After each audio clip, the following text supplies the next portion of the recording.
Uh, Good morning, everyone. Good afternoon as well.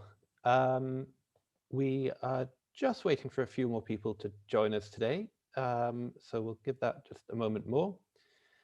We're joined today by Frank Mockler, who will be talking to us about DigComp and ICDL, and Jakob Christoph, who will be silently moderating questions and answers during the webinar.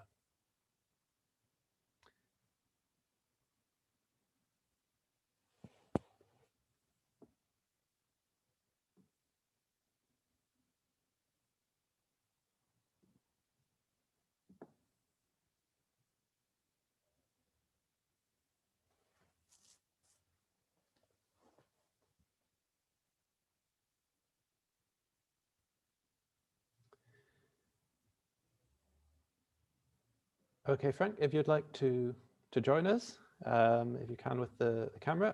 Hello. Hi, Tom. Hello, everyone. Good morning from the western end of Europe. Greetings to wherever you are. Yeah, so just want to welcome everyone. This is our first public webinar that we've done.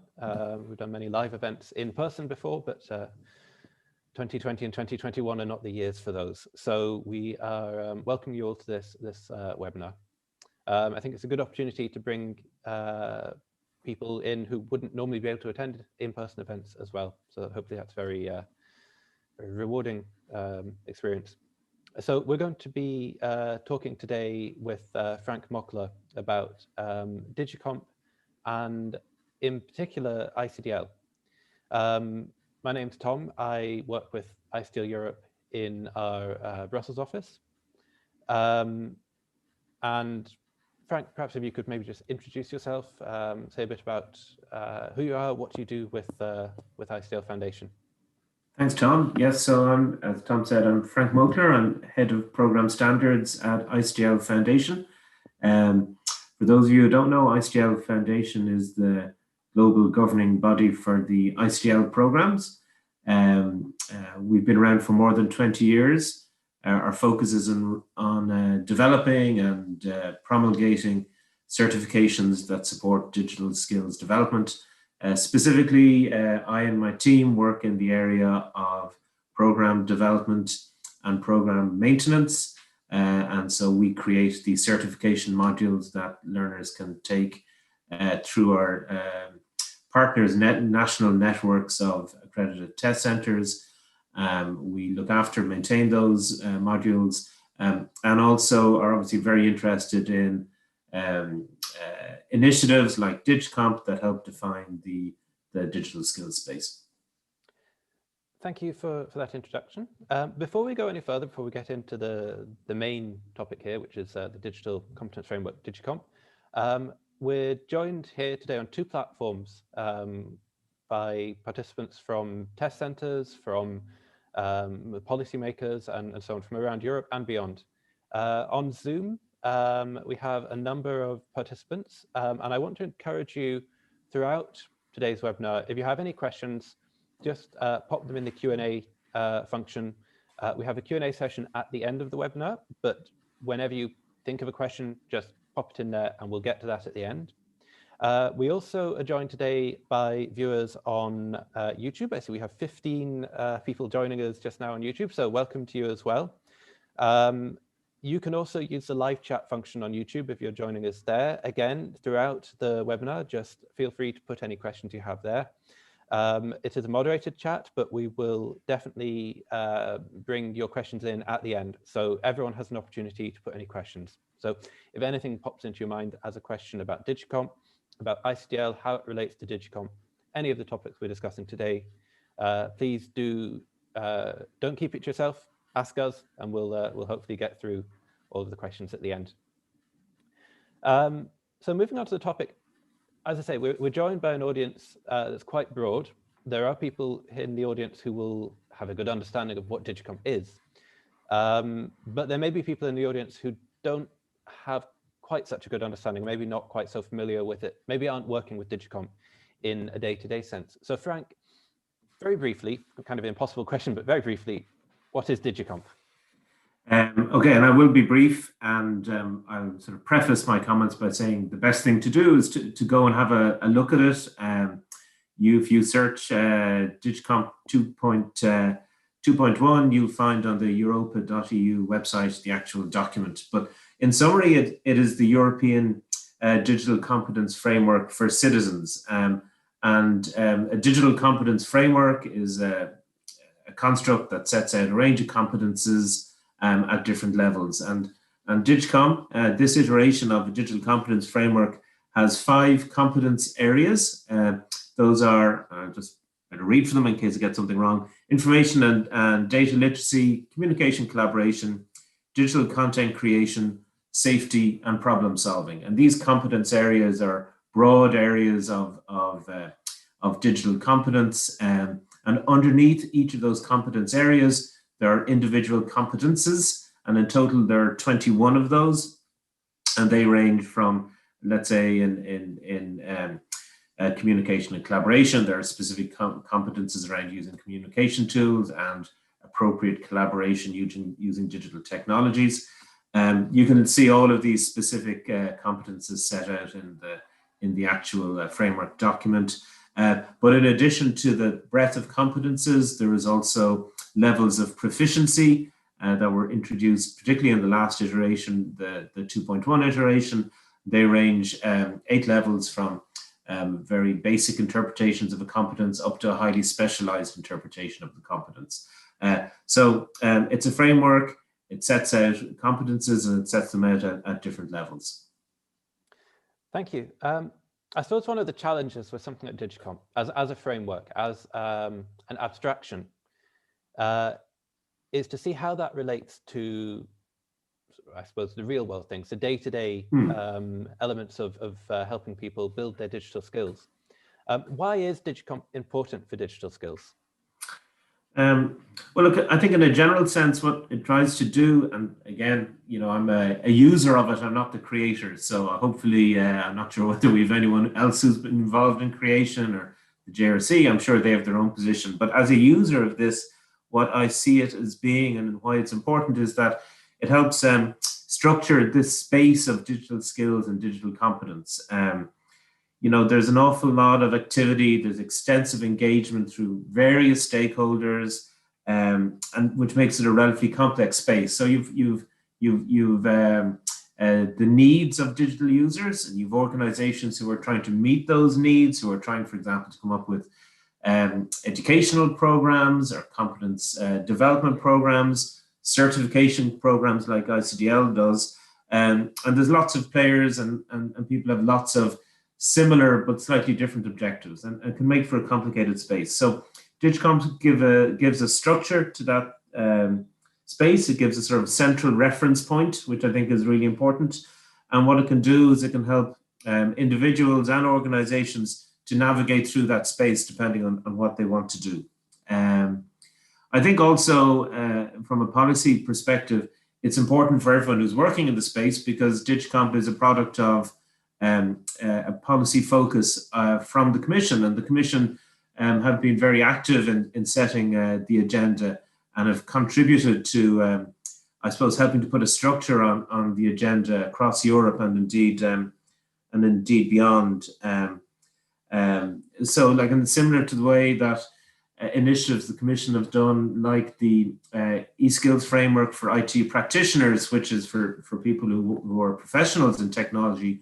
DigComp is an initiative to address that need. So, I mean, it's important because it is important to the Commission, and they help set the agenda, and of course, then that directly influences national agendas as well.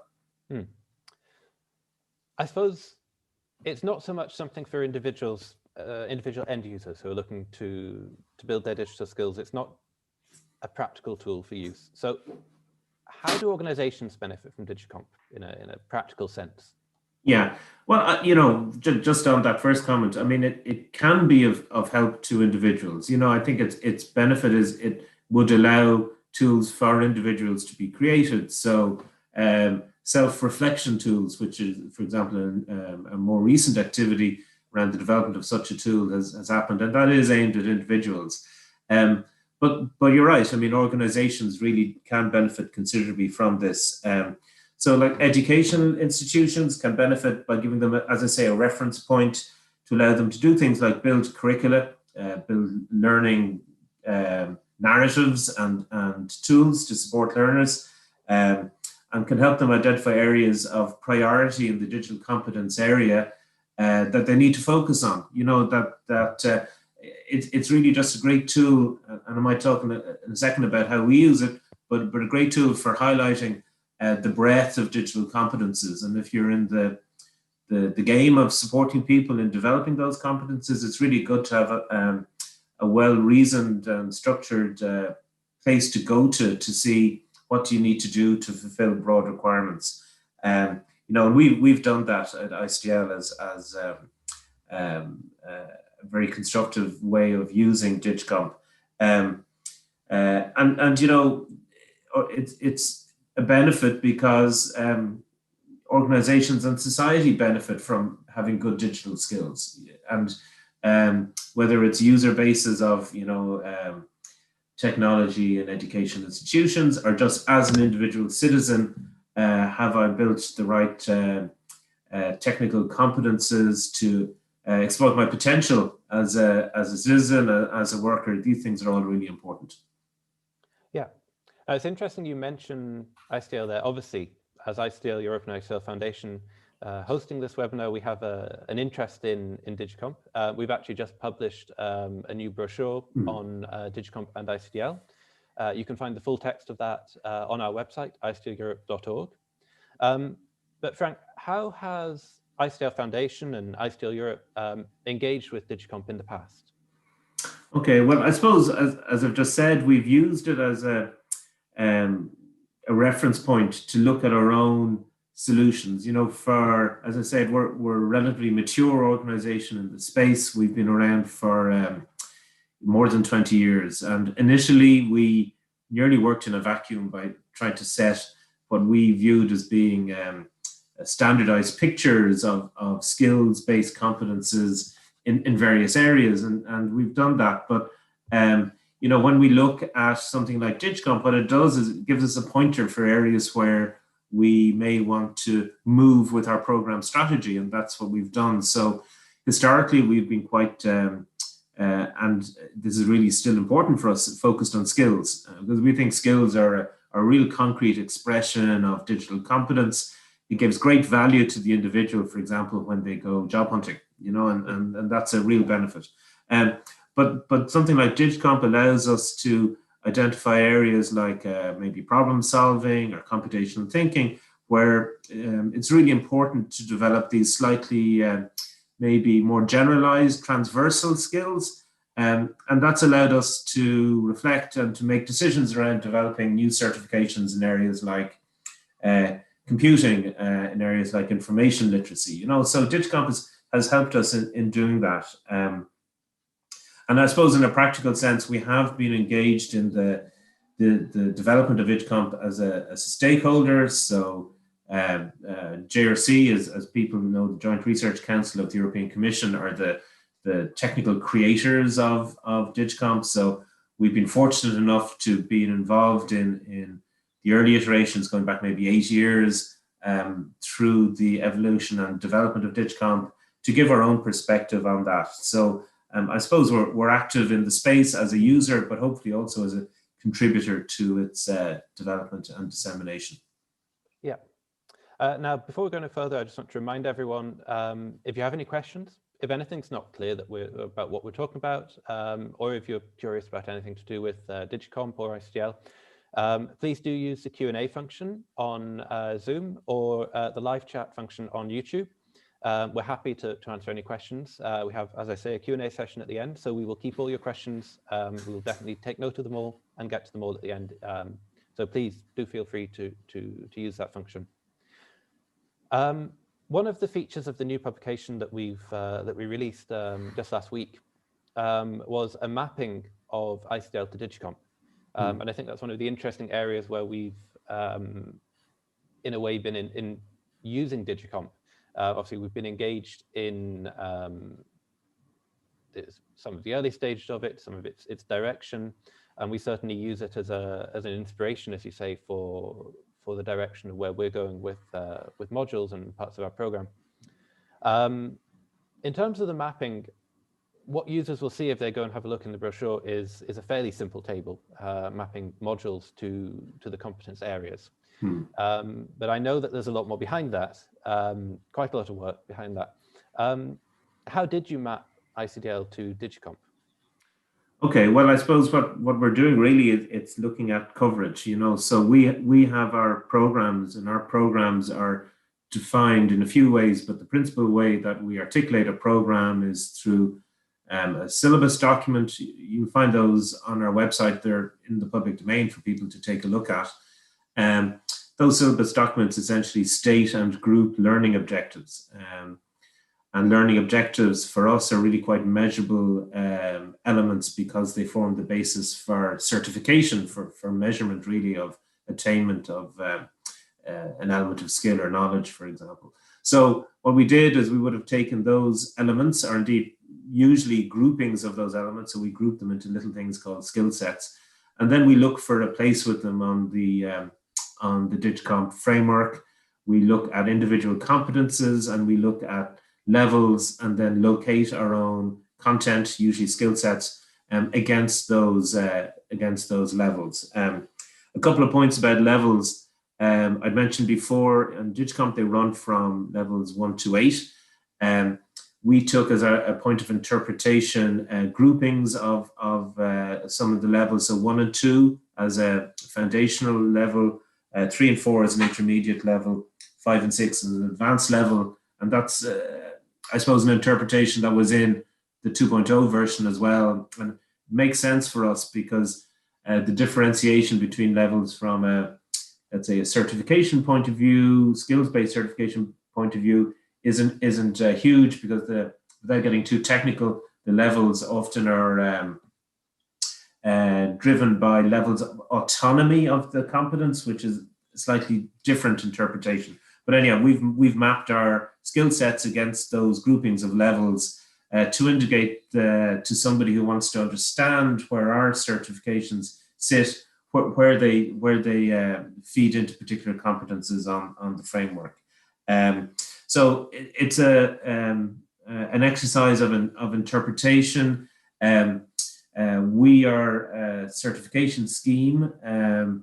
DigComp is a competence framework, so it's not exactly the same. So we look at approximate mappings, but it does really give, hopefully, a helpful steer for users of our certification about the competences that they can credibly say to address when they take our certification. So if you take many of our modules, which might be focused on using certain tools, these all relate to, for example, a couple of competences, mainly digital content creation and elements within that.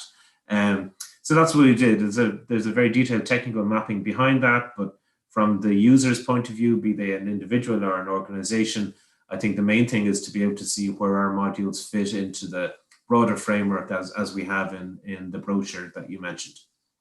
Yeah, and if anyone wants to have a look at that brochure, as I say, we have a simplified mapping there. It doesn't show the levels on the public version, but if you want to see more detail, do get in touch. You can contact us using the contact form on our website. We're very happy to hear from everyone. And we can also share a slightly more detailed mapping with you on request. I'm going to come to the final question now. It's gone quite quickly now, but what's on the agenda for the future with DigComp, with ICDL and DigComp? Okay, well, I'll just address the DigComp bit first. Some of you may be aware that there is activity happening at the moment to update, or at least elaborate, DigComp to a version 2.2, and the main focus of that activity, which is happening over 2021, is really to identify new and topical examples to illustrate the competences. So it's not changing fundamentally the structure of DigComp. So the competence areas and the competences themselves aren't changing, or the levels, but the examples that they're used to illustrate the competences will be enhanced. And the objective there, I think, is twofold. One is to bring in maybe new and topical examples. So I know there's discussion about, well, let's have some examples about how, areas like maybe AI and IoT fit into the framework. And I think that's really good because both it's addressing the need to bring in those technologies as relevant points. It's also making it very contemporary and topical, I think, which is really important as well. I think another goal is to gather more general feedback around a possible future iteration of the framework, maybe a 3.0, but that's not for me to decide. I think it's not something that's imminent, but obviously the thing about frameworks is that they evolve, and certainly a framework in a technical space like digital competence is bound to evolve. So that's what's happening on the DigComp front. Well, I can't recall exactly the timeline, but I think by the end of 2021, there'll be this 2.2 version available, created and disseminated by the JRC. From the perspective of ICDL, we have been quite active in terms of program development over the last few years, and part of the reason for that, and one of the drivers behind that, is what I mentioned before about looking at our own program set and our product strategy and identifying areas where maybe we can build out new certifications. So we've done that, and there are areas like remote work and AI and IoT where we've looked at the technological landscape and decided that there are opportunities and needs for certification in those areas. So again, those I mentioned that as a nice synergy between what we're doing and hopefully what will happen in terms of examples in the DigComp 2.2.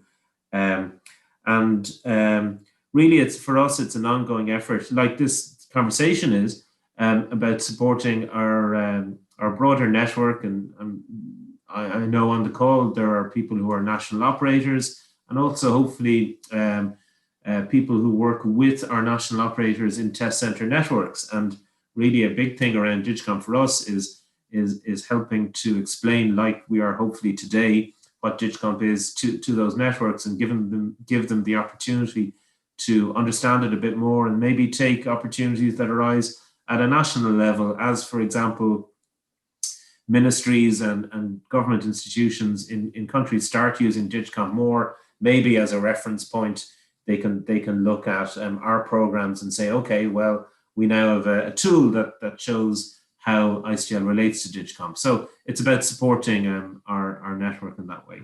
So those are the main things, really, I think, for us, getting the product set right and looking at how DigComp can help our network. Thank you.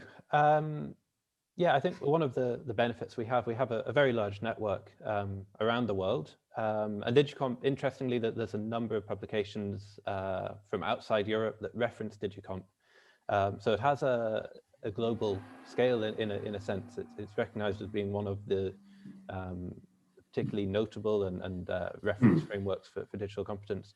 I mean, I think that's one of our benefits. We can share that with our network. Hopefully, as we are today, I see some of our test centers from ICDL Europe, and hopefully from some of the operators around Europe and maybe even beyond. Yeah, and I suppose just to make a point on that, it's yes, a European initiative, but as you say, it has global relevance. There was a good report going back maybe 2 years now from UNESCO, from their statistical office, where UNESCO did a survey of broad digital competence solutions, and they, in the survey, decided to use DigComp as the measure of the breadth of competences of solutions. So the UNESCO obviously felt that as a tool for measuring or evaluating these solutions, it was probably one of the best ones available. So that's a good endorsement of how DigComp probably has an appeal or a use outside of Europe. So. Okay, so I'm going to move to, well, first of all, thank you for answering these questions, for enlightening us a little bit about DigComp. We're going to move to the question and answer session just now. Now, remember everyone, you can put your questions, if you're on Zoom, you can put your questions in the Q&A, so just click the Q&A function.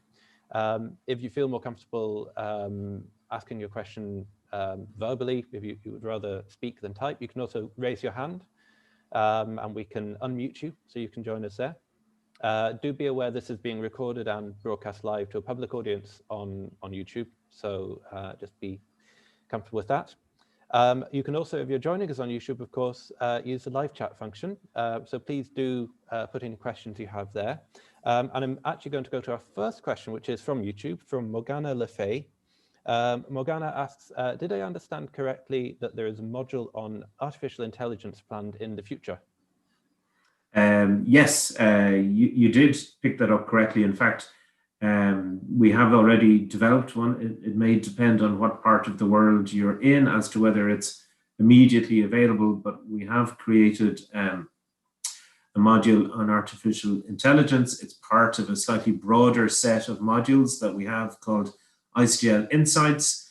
They are smaller, a little bit smaller than our usual modules, and they're focused at developing foundational understanding of technical topics for non-technical people.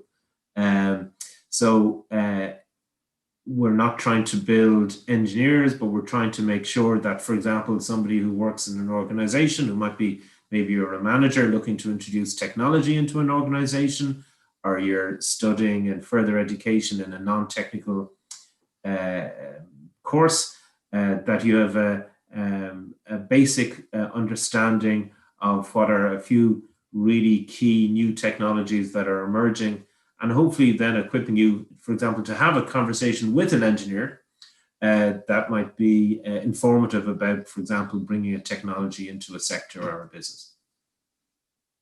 Okay, hopefully that answers your question, Morgana. I think it's quite an interesting area looking at the new modules that we're developing, and also in some senses, as Frank mentioned earlier, the way that future iterations of DigComp might encompass broader skill areas. I'll move now to a question on Zoom. We have Vera Pospilova, who's asked that now we have a commercial brochure on the mapping of ICDL to DigComp. Those of us who are participating in the DigComp 2.2 work groups are missing a less commercial, more scientific, more detailed analysis of mapping. Are there any plans for that? Well, so I suppose we have done our mapping in the sense that we're just an independent organization with a solution who wants to show what we've done. I think the broader answer to your question is, will there be any mechanisms for defining or describing what's appropriate in terms of carrying out a mapping or demonstrating equivalence or compatibility between, you know, a learning program or certification and DigComp? And that is a bigger discussion topic. It has sort of come up before. Obviously, there's no easy answers to that because there's no centralized authority that does this. I think it would be very useful for there to be guidelines issued about how those mappings could take place, and what is a sort of credible mapping. I think as an organization, ICDL would benefit from that, as well as many other organizations. I think maybe that's a question, though, that's maybe best answered by JRC or the broader community of stakeholders around DigComp. Okay, well, going straight to the JRC, we have Clara Centeno from the Hi, Clara. asked the question, by when will remote work training and related certification be available? What competences are foreseen? Okay, right. So specifically around remote work, again, we have developed this module. We have learning content and certification available. It depends maybe on the country you're in, but this is a year in which this module will be rolled out through our network, and I think work on that has started now. The specific competences that are encompassed in that, well, we have knowledge and skills relating to a range of areas. We have a couple of modules in the space. We have one specifically on remote work and one on teamwork. Remote work is a little bit more conceptual, looking at the knowledge and I suppose foundational skills you need to be effective when you're not working in an office in a distributed environment. So it's understanding and appreciating the different dynamics that are involved in that. It's everything from have you established, an appropriate workspace for yourself? Do you understand the resources that should be available to you through your organization to do that? Are you effective in using technologies to plan and execute your work? Do you know and are you aware of the importance of managing your work and managing your life when you're working from your home environment? Those are the sort of competences that we cover. Okay, Vera has come with a follow-up question. So a little bit of a long question, so bear with me whilst I just read it out so we can get the detail. I think the essence of the question is, do you think there are options for ICDL centers, so test centers, or national operators, or even researchers to work in publishing, I suppose, independent reports to strengthen the presence of ICDL? So that's in reference to looking at using clearly anonymized data from certification and diagnostic tests conducted using ICDL. Right, so I'm just reading the question myself. Yes, look, I do think there is the potential to use the data that we gather through our certification activities and indeed our pre-certification activities, like diagnostics, to demonstrate individuals' skills levels and the impact of taking solutions like ICDL on those skills levels. And in fact, we have done that. So, I think when you look at research that we've done around digital skills surveys, and Tom, I don't know whether we can just, you'd be able to point to where you might find some information on our site around that. That is certainly an option. And anyone in the network who's interested in looking, let's say, at a national level at this, or if there's any suggestions around how we can use aggregate data, so obviously not any personal data, but aggregate data around skills levels, we'd be more than interested to hear about that. We have done some work in this area, and we would obviously be interested in doing more work if it benefits people in our network. Yeah, I think that's a really interesting question, because we've, some of you may be familiar with the Perception and Reality report that we released a few years back. We are looking at updating that in some form this year, so that is something that we are investigating. Essentially, in that report, we conducted testing using ICDL questions after asking people to self-assess their digital skills. And what we found was that people routinely and quite significantly overestimate their levels of digital skills compared to what we were able to establish with the testing.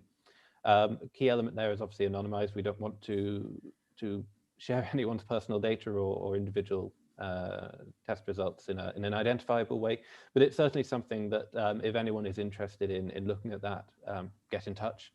You can find the actual report that we did on our website. If you go to icdleurope.org and click on Policy and Publications, you'll find all of the reports and studies we've done over the last few years, including Perception and Reality, and of course the new DigComp and ICDL publication.